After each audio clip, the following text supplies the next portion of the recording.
नेहरू के जमाने में घटी थी।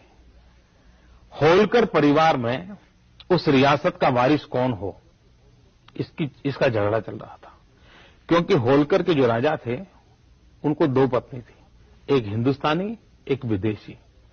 अब उनकी इच्छा ये थी जो विदेशी पत्नी का बेटा था वो होलकर रियासत का वारिस बने, राजा बने।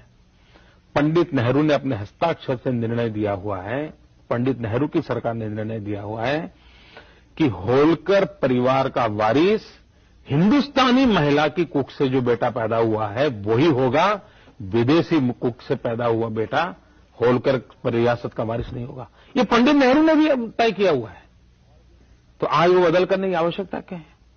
और भी एक घटना मैं बता सकता हूं आपको। हिंदुस्तान में सोनाली नाम की बंगाल की एक बहुत मशहूर कलाकार थी, सिने एक्ट्रेस थी, 1950 के कालखंड में। तब मैं तो पैदा भी नहीं हुआ था, लेकिन मैंने उनके विषय में सुना हुआ है। अब सोनाली एक्ट्रेस के नाते काम करती थी, तब इटली का एक रसोलिनी नाम का फिल्म डायरेक्टर हिंदुस्तान आया था। उन दोनों का प्रेम हो गया, शादी हो गई। सोनाली उसके साथ इटली में रहने लगी।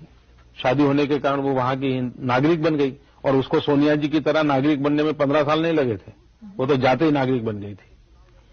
अब 20 साल के बाद उसको चुनाव लड़ने का मन कर गया, तो इटली के अंदर किसी शहर के एक म्युनिसिपैलिटी का चुनाव था। ये सोनाली उस म्युनिसिपैलिटी के चुनाव में उम्मीदवार बनी।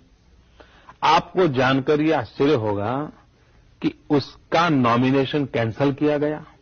इस बात पे कैंसिल किया गया कि वो इटली की नागरिक तो है, लेकिन इटालियन नहीं है, वो मूल इटली की नहीं है, वो हिंदुस्तान की है, इसलिए वो वहां की म्युनिसिपैलिटी का चुनाव नहीं लड़ सकती।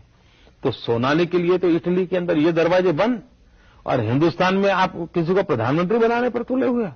तो जवाब कांग्रेस को देना पड़ेगा।